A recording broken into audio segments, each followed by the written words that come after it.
Hello and welcome everyone to SQ1 Champions League Week 10 Day 2.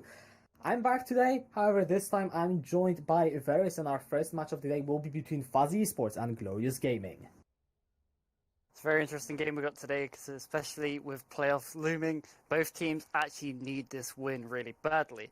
And Fuzzy Esports, they've been on quite a rollercoaster. They started off quite sketchy and they've really turned their season around and they're winning games after games after games and just carry on with this momentum. Definitely, they started with, I think, 5 losses. Then, of course, some of them have been due to the teams who have now dropped out. Therefore, you can only see them have 4. And now, if they win this game, they actually lock in playoffs. To turn your season this much around is definitely an achievement, but there is still one last hurdle in front of them. Yeah, and that hurdle is the side of Glorious Gaming, and they are no pushovers. They know how to play this game. They know how to compete against the better teams in this league. So we need to see what side of Glorious Gaming we're going to see today, because they do tend to get leads. They just don't tend to hold on to them. If they can hold on to their leads, they would do so much better. So we need to see what side of GG we see today. And also, I think last week they took the win against Royal Reapers, or was it against CBA? They definitely played both Royal Reapers and CBA, and they ended up taking one of those matches, which is, well, definitely a statement for the side of Glorious Gaming. I'm checking it right now. They took the win over CBA. Yeah, they took the win against. Yeah, they did. And so you can see that Glorious Gaming, they are in form, well, hopefully this week, and so they are definitely no easy opponent. Yeah, and that main focal point is going to be that mid lane, especially with someone like Henk Henkerson. You have to ban Zoe. We've seen what he can do on that champion. But Z is also a good mid laner too. There's no pushover. So it's going to be an interesting contrast of playstyles, with one playing more carry/assassin oriented, one playing more control mage sort of style. So it's going to be interesting to see what styles they're going to go for and how they want to play this game. Alright, we will have Fuzzy Esports once we start being on that blue side, which means that they do have the first pick. Do you think there are any champions in the current meta or any champions that Fuzzy Esports might want to pick up in that first rotation? I think it's still just going to go down to standard. Like, I still think it's going to be the focus towards the Karma. That's what everyone else seems to focus right now. Karma, just first pick, is just really reliable. You can flex it so many different lanes. And it doesn't really have many bad matchups, especially in the solo lanes. So I still think that is going to be one of the highly contested picks. I don't think you'll see Aatrox picked as much, just with Renekton looming in meta. But it's also going to depend on the bans. If Sivir Yumi get through, that's also a contention as well. So there's many things to consider. There's a lot of power picks in this current meta. And we're still in flex pick meta. That's not going to change for a while still.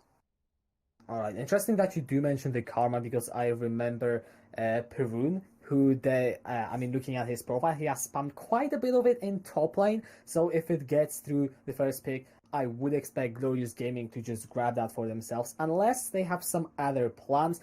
And also, that being said, we saw Fuzzy Esports run the Ashe Karma bot lane quite a few times, most of the time to good effect. So Karma definitely one of those contested picks, as we are nearing the draft phase, and as you said, really we are wondering what will be played, which side of both teams will show up, and what picks we will get to work with.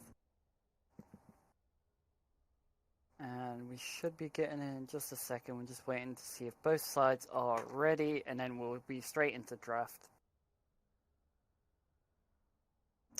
Yeah, just a few minutes we are waiting on.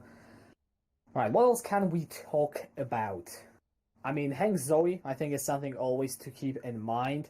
And of course, Fuzzy Esports, they are now on the roll. They are, a pretty good team.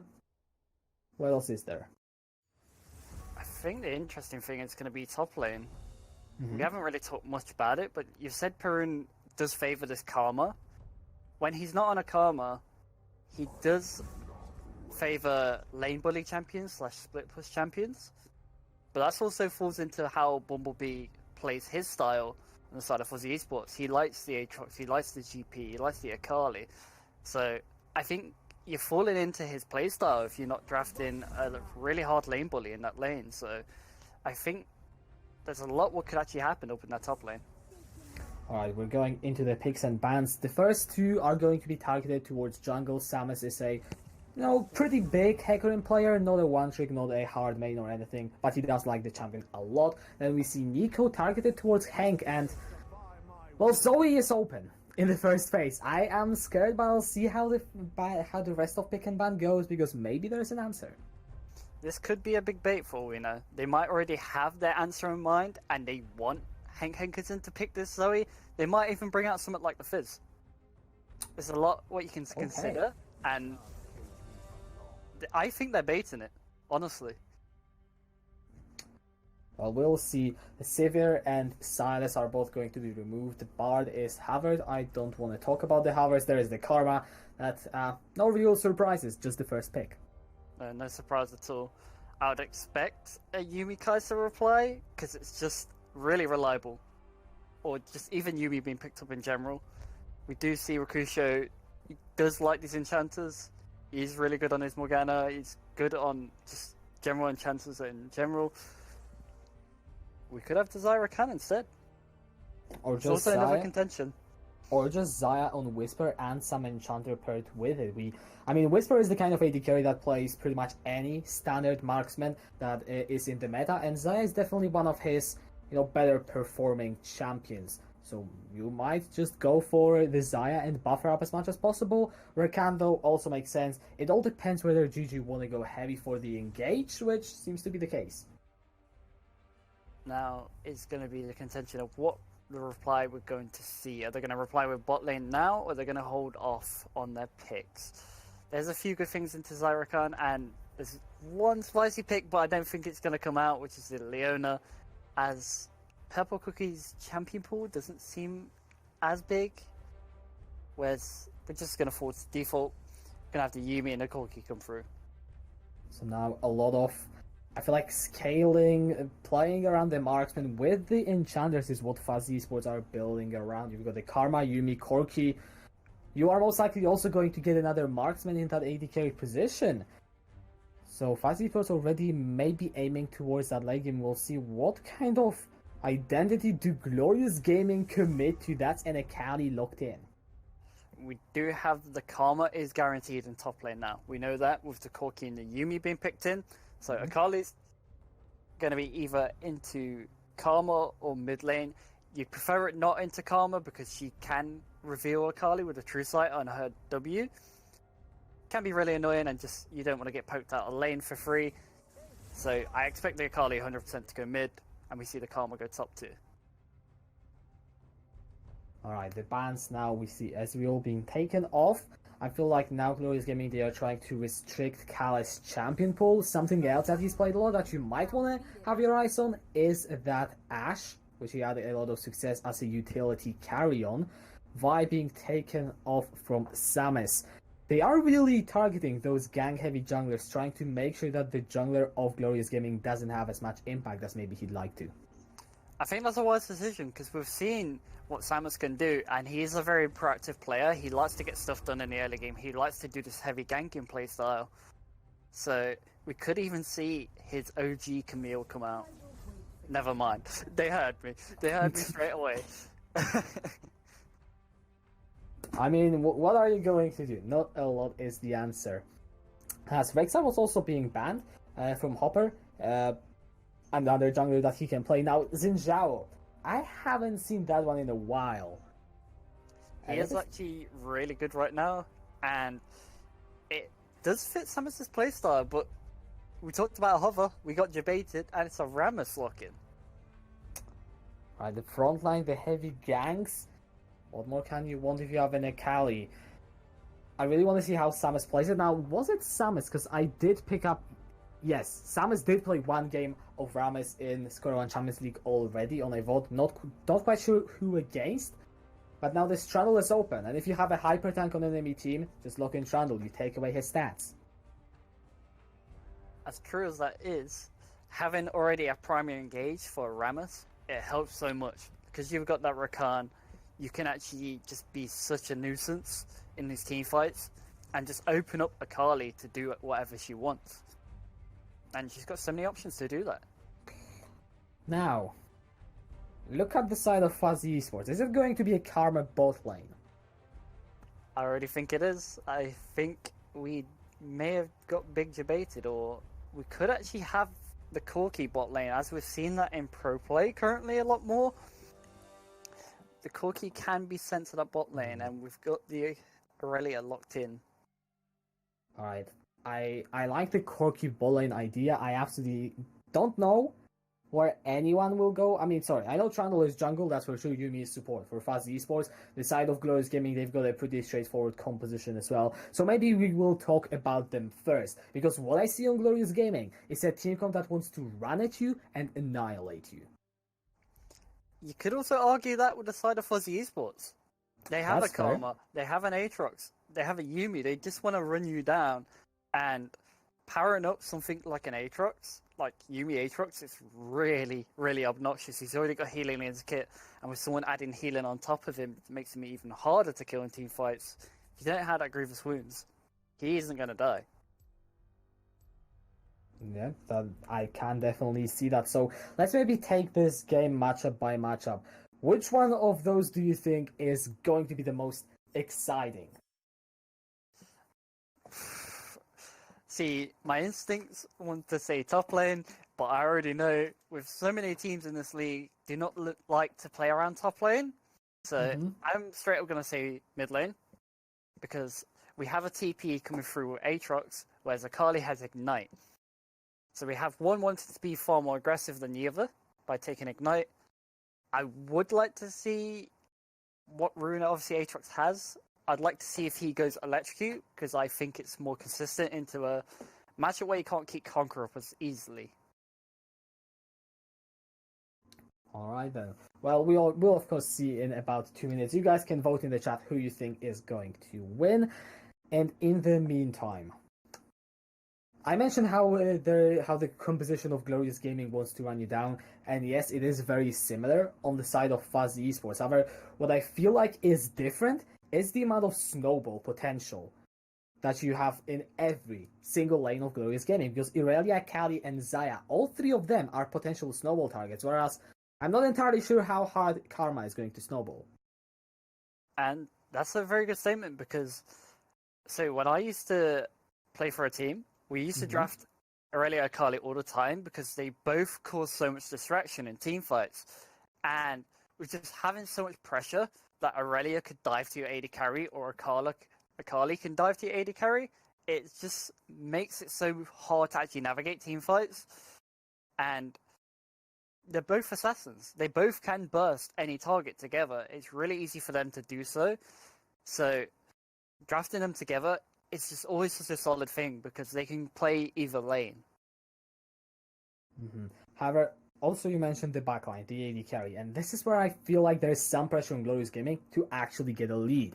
Because if you are not going to do that, there are double enchanters for Fuzzy Esports. That AD carry is not going to die unless you get ahead and unless you are fed. Yeah, that's a very good statement, and both sides do not have much in terms of wave clear either. So if you get behind in this game, it's going to be very hard to actually defend towers. And that's what I want to see. I want to see dives coming out this game, because whichever team gets ahead can literally just hard force objectives. They can hard force these towers. They can hard dive the enemy team. That's what I want to see from both teams. Whoever just gets ahead in this game, I want to see that hard aggression and diving. Alright, then let's not forget what is on the line. Fuzzy Esports lock in playoffs with this win. They have a chance to make it to top 2. There is a lot of more complicated stuff that we'll probably get into next week. But this win secures them playoffs. Glorious Gaming, though, they are at 5 points. They are behind the cohort, sitting on 6. And they really need all the wins they have. Because if they manage to go 0-2 today, that's pretty much the worst case scenario. Because if Glorious Gaming do not get the wins now, they will probably have to rely on some crazy tiebreaker scenario to get into those playoffs. Which a lot of teams are kind of locked up there as well. Especially with so many teams being around the same points. There's a lot on the line right now. And there's something I want to touch upon straight away. Mm-hmm. We're seeing that Trundle has gone Guardian. Okay. So you used to see this on support. I don't really think it's as efficient as just going Aftershock or maybe even Grasp. But I'm interested to see how he's going to use it. How he's going to build, especially, is going to be the main thing to watch. And as soon as I notice his items, I will touch upon it a bit more. Alright, we'll have to see how it, of course, turns out. The rest of the runes, they are pretty standard. I feel like looking down, you've got the Conqueror on Aurelia, as opposed to the PTA, which are the two options. And I mean, what do you think about it? Because I know you always have something to say about the Aurelia runes.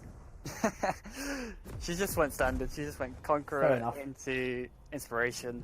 Just standard sustain. Karma wants to poke you out. You're not going to let that happen. And that lane is very volatile for Karma, because if Aurelia gets one kill, she can just keep forcing on you, and it's not that easy to survive with Aurelia if she just uses her dashes correctly. She's just going to burst you down and just chip away at you time by time. It's going to be very hard to actually play this lane correctly, depending on how much pressure he's going to get. You can see that we're straight in a pause.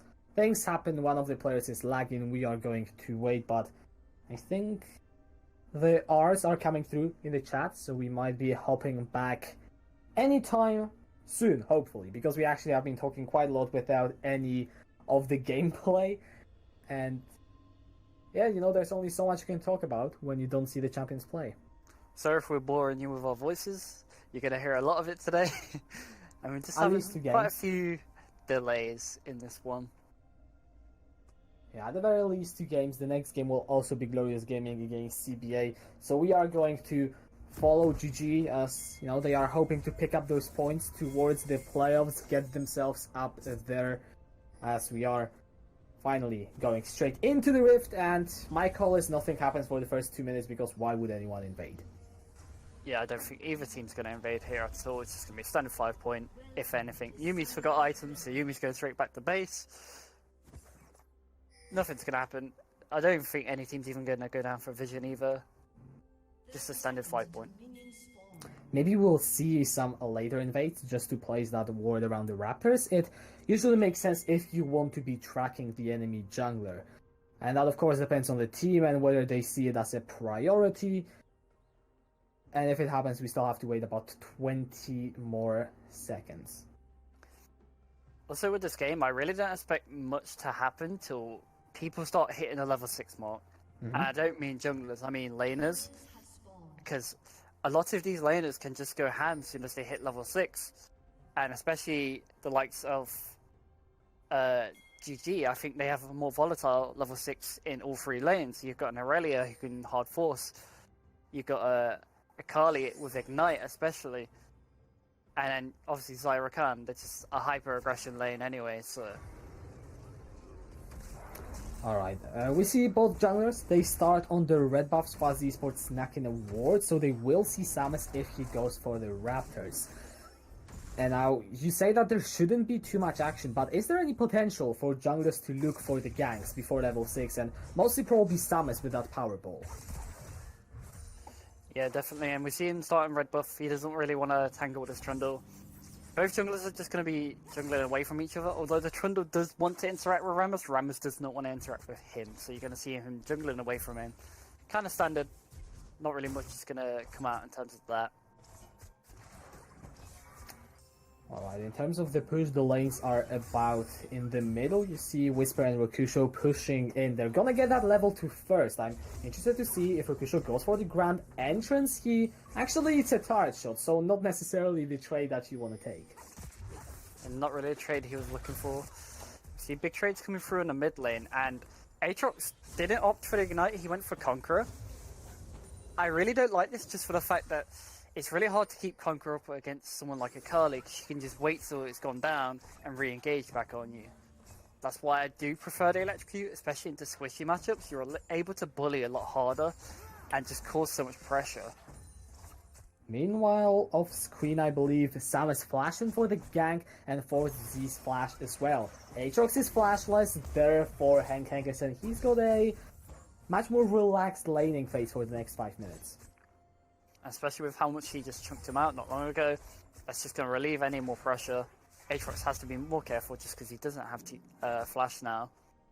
And it's a big wave being pushed in. Aatrox is pushed up with no flash. Lucio gets a knockup onto Kale. Just really chunks him a bit, not a whole lot of fighting. I feel like your prophecy of not a lot of action until level 6 might come true, since none of the laners are really pushing forward. The junglers also electing to take more of the clear paths rather than heavy ganks. We saw Hopper just stay in his jungle for the entirety of the game so far, and Sam, as he just tried one gank and he's back to farming. Yeah, and I really don't think much is going to happen. Just like we said, it's just going to be very much of a stalemate. Just level 6 is all we need to see, and then the action is going to start from there onwards, and it's going to be which team can actually push their snowball faster than the other one. Perun lands a stun onto Bumblebee in the top lane. The Irelia just actually keeps going. The Blade Surge forward, that's going to be the mantra Q from Bumblebee. And it should be the end of this trade. Now Hopper, he is up in the top lane. Perun has his flash. He might have to lose that one if he wants to stay alive. That's a good pillar. Flash away. That was a good stun from Perun, and he gets away. Really good flawless duet there to deny them actually getting any kill. So Irelia did exactly what I said. You're able to actually just chunk out this Karma, and when you use your Blaze Surge, when Karma's using her W, you want to use it as late as possible, like she did, so you can actually stay as close as possible to her, which is really good. Chunked her out. If Trundle wasn't there, Aurelia could actually just waited for a stun again, and actually just hard engaged, and maybe even got a kill. Look at the repeat gang. Hopper is looking for the top lane. Perun doesn't have the flash. The pillar is available. Perun, he's trying to run away, but you have to feel like he's going to die earlier or later, unless that was a good attempt to escape. He's gonna get rooted up in place. The Defiant Dance is issued and Perun is down to half of his HP. Flawless Duet keeps Hopper in place, and now Perun is running down the river. He doesn't have the flash. He has nowhere to jump to. Hopper is on his back, landing the auto attacks. The chomp, and first blood is picked up by the side of Fuzzy Esports. Unlucky for him, he was running down the river, hoping for a backup from his team, not realizing that his team had opted for the Fire Dragon. It is a good trade because you do have good scaling, but it's probably not the ideal trade you was looking for. Not really wanting to give first blood over to the likes of Trundle. Alright, so we've got that first kill being picked up. Fuzzy Esports, they put themselves in a slight gold advantage. What I was going to say before that whole play is to look at Heng. He still is in an 8 CS lead. It was bigger before that. And we know that he is the big carry for Glorious Gaming, especially on Zoe, but he's not limited to that champion. Akali is also a hard carry, and that's why I really want to watch him to see if he can get Glorious Gaming the win today. We also have nearly a 400 gold lead in that top lane, and you gotta think most of that's coming from Klepto, especially.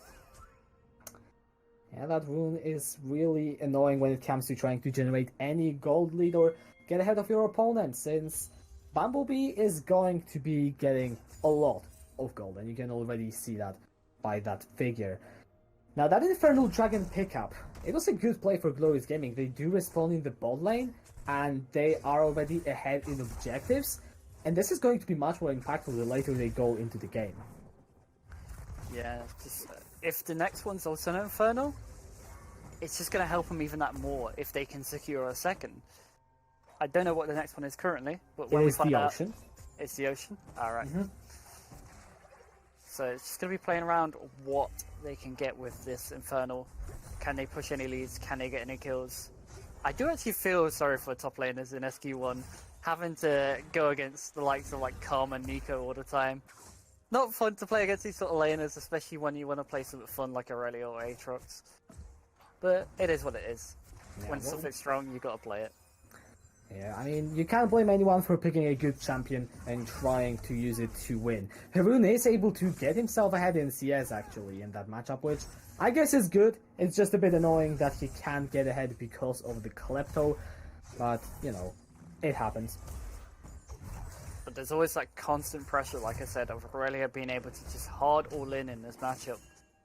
So that's why Karma does have to sacrifice a lot of CS, especially just to survive and not actually give over any gold to Aurelia by dying to her.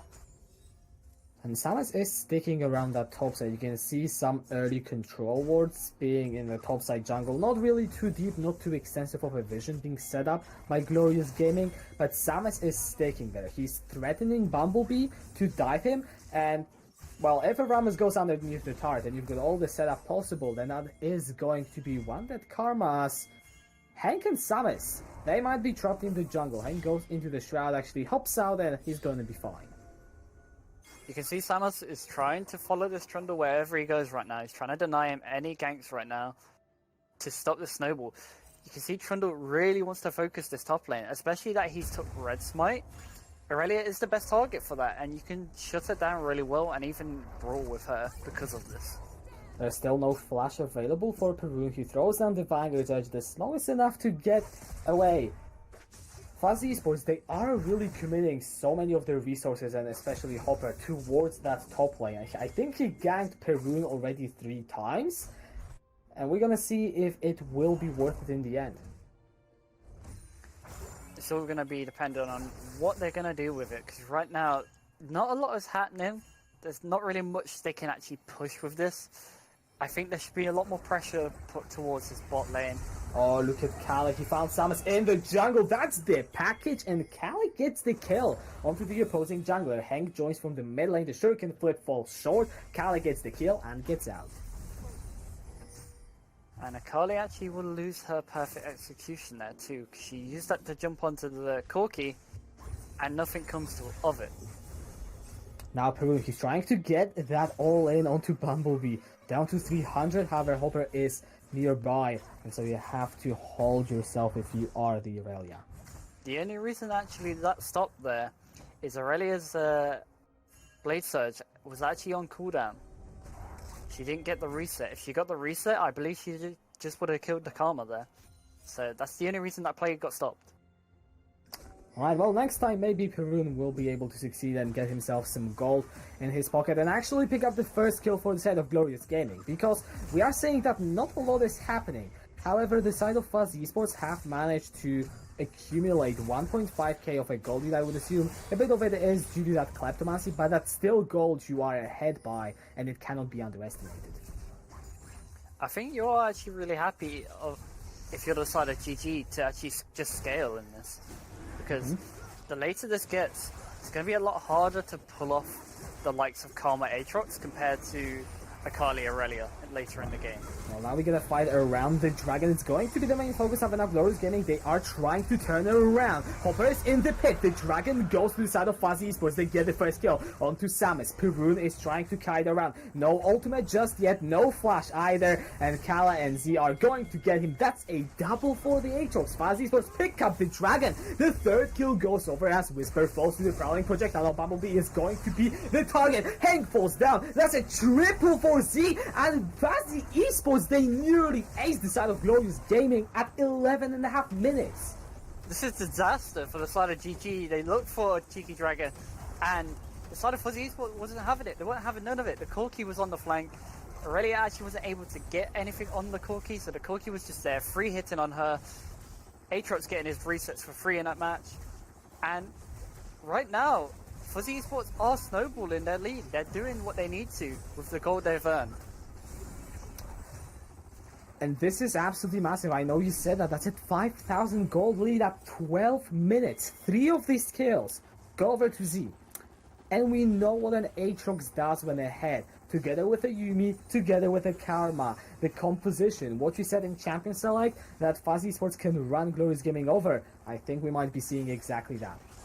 And to touch on that, the Aatrox now has a 1.2k gold lead on Akali. He got so much gold out of this fight, and he's going to be really hard to actually shut down and stop, especially with him picking up a Hex Drinker.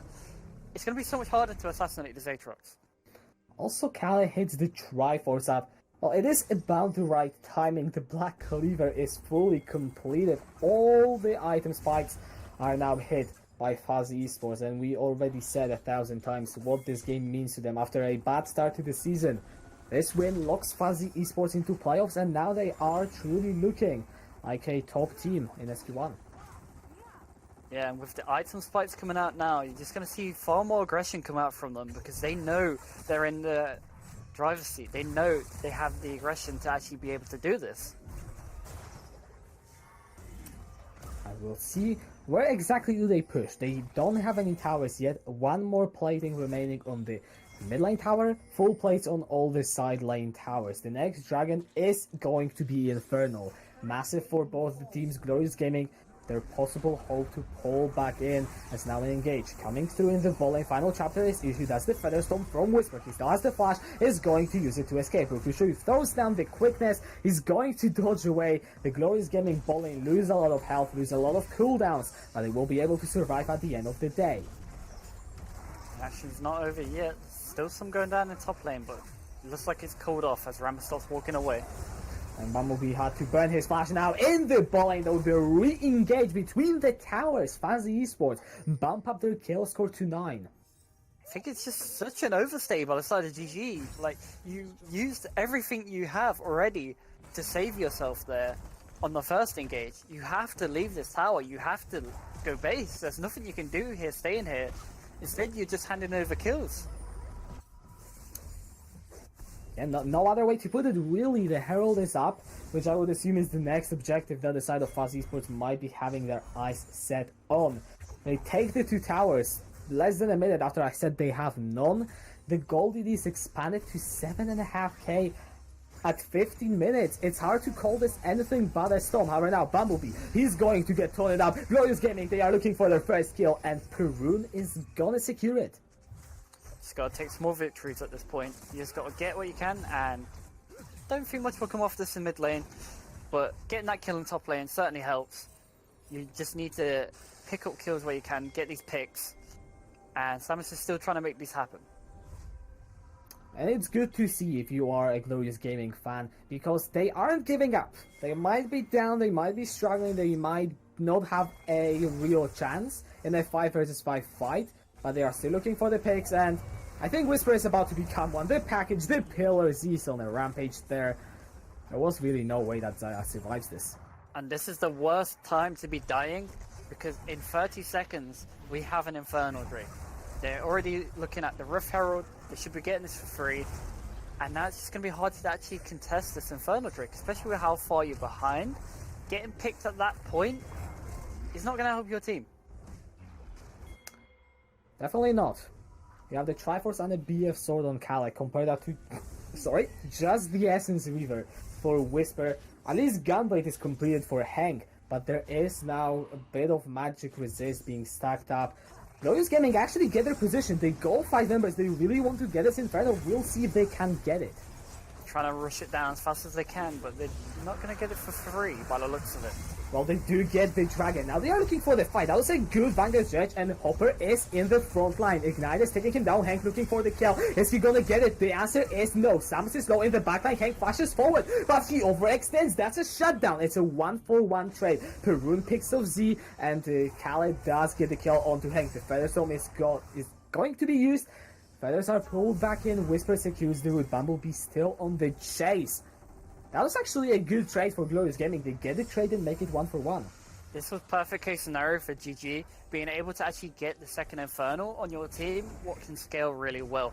If you can get to that point where you hit your spikes and keep playing fights like that front to back, it was such a good time to actually take that fight because Corki wasn't there.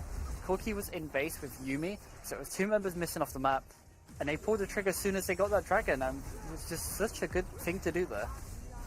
Right, Rokusha goes forward. No cap onto Hopper.